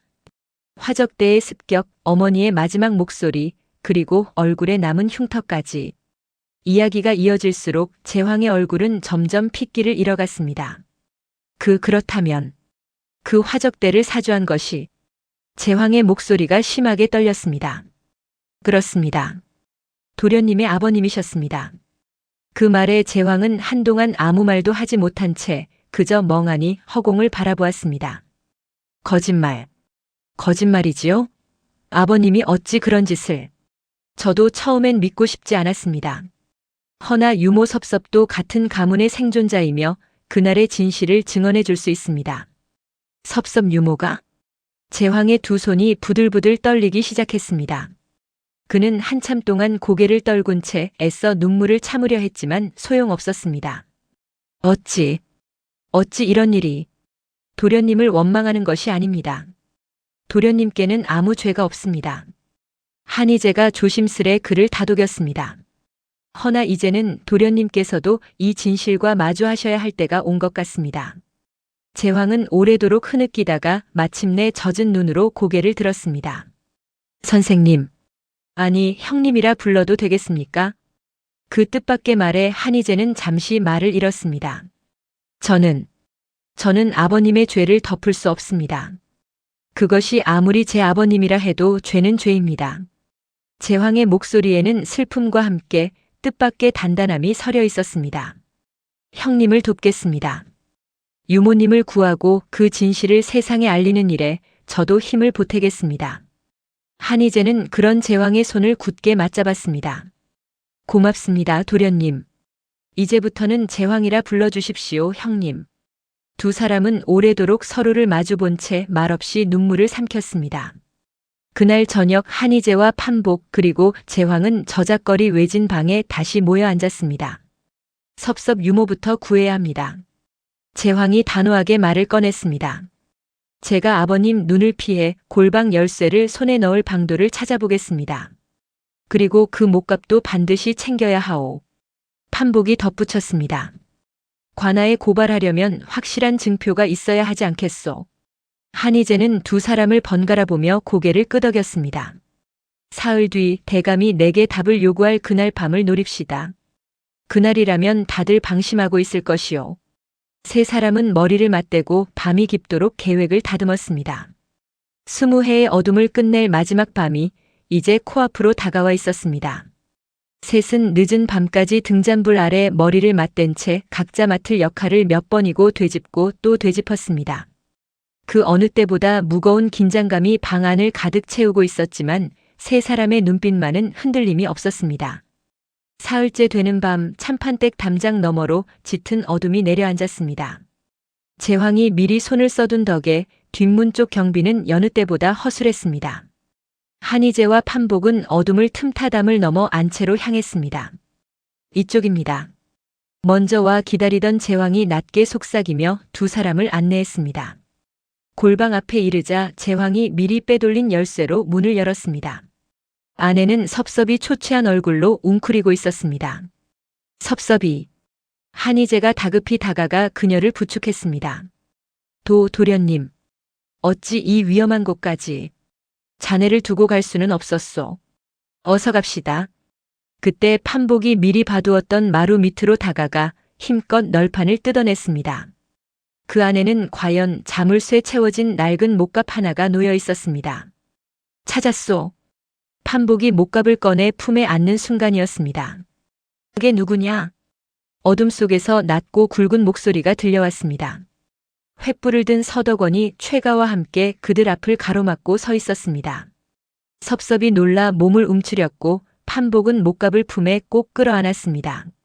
역시 그럴 줄 알았지. 서덕원의 눈빛이 횃불 아래 섬뜩하게 번뜩였습니다. 요 며칠 낌새가 이상하다 싶더니 결국 이런 짓을 벌이는군. 그가 천천히 다가서며 말을 이었습니다. 자네 결국 살아있었구나. 한시 가문의 마지막 시. 그의 목소리에는 놀라움과 함께 오래도록 억눌러온 두려움이 뒤섞여 있었습니다. 한희재는 무명천을 천천히 풀어내렸습니다. 20해 동안 감춰왔던 흉터가 횃불 아래 온전히 드러났습니다. 오랜만입니다, 대감. 아니, 서덕원. 그의 목소리는 더 이상 떨리지 않았습니다. 20해 전 그날 밤 당신이 우리 가문에 저지른 죄를 오늘 이 자리에서 밝히러 왔소. 허튼 소리. 무슨 증거로 그런 망언을 하는가. 서덕원이 언성을 높였습니다. 그 순간 판복이 목갑을 열어 낡은 인장과 문서 뭉치를 꺼내 들었습니다. 이것이 증거요. 한시 가문 대대로 내려오던 인장, 그리고 그날 몰수한 전담 문서들이요. 서덕원의 얼굴이 순간 하얗게 질렸습니다. 그것은 내가 정당하게 사들인 것이다. 정당하게라니요. 이번엔 섭섭이 앞으로 나섰습니다. 소인이 똑똑히 보았습니다. 대감이 화적대를 사주해 한시 종가를 불태우고 재산을 강탈하는 것을요. 소인은 그날 장독대 뒤에 숨어 모든 것을 지켜보았습니다. 거짓이다. 저 계집이 무슨 헛소리를. 서덕원이 소리쳤지만 그의 목소리에는 이미 힘이 빠져 있었습니다. 아버님. 그때 제황이 한 걸음 앞으로 나섰습니다. 소자도. 형님께 모든 것을 들었습니다. 아버님, 정말 이것이 사실입니까? 아들의 물음에 서덕원은 순간 말문이 막혔습니다. 제황아, 너는 그저 모르는 척하면 되었을 것을. 아버님, 사람의 목숨과 가문을 짓밟고 얻은 부귀가 어찌 떳떳할 수 있단 말입니까? 제황이 눈물을 흘리며 소리쳤습니다. 서덕원은 아들의 절규 앞에서 처음으로 흔들리는 모습을 보였습니다. 대감, 이제 그만 인정하시지요. 그때 곁에 있던 최가가 조용히 입을 열었습니다. 소인도. 그동안 대감의 명으로 저지른 일들이 마음에 걸렸습니다. 더는 그 죄를 감당하지 못하겠습니다. 최가 내 놈까지. 서덕원이 배신감에 소리쳤지만 최가는 이미 고개를 숙인 채 물러서 있었습니다. 대감의 악행, 소인이 낱낱이 증언하겠습니다. 사방이 조용해진 가운데 서덕원은 힘없이 그 자리에 주저앉았습니다. 20해를 지켜온 거짓의 성이 순식간에 무너져 내리고 있었습니다. 이 모든 게 고작 계집종 하나와 떠돌이 역술가 말 때문에 서덕원이 마지막 발악을 하듯 소리쳤습니다. 내가 이 고을을 위해 얼마나 많은 것을 했는데 흉년마다 곡간을 열고 다리를 놓고 그 모든 선행이 우리 가문의 피 위에 세워진 것임을 대감도 잘 아시지 않습니까? 한희재가 조용히 그러나 단호하게 말을 끊었습니다. 서덕원은 더 이상 아무 말도 하지 못한 채 고개를 떨구었습니다. 이튿날 한희재 일행은 관하로 나아가 이 모든 사실을 고했습니다.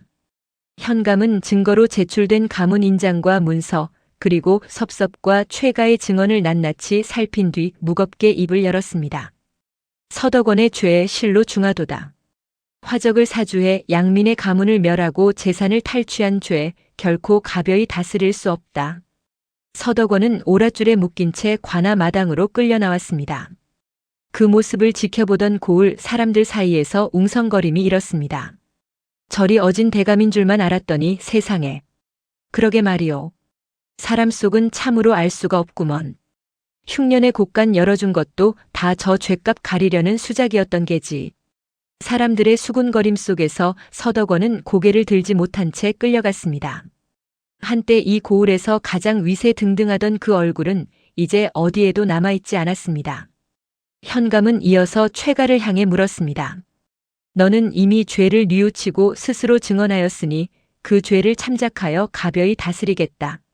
최가는 바닥에 엎드려 몇 번이고 머리를 조아렸습니다.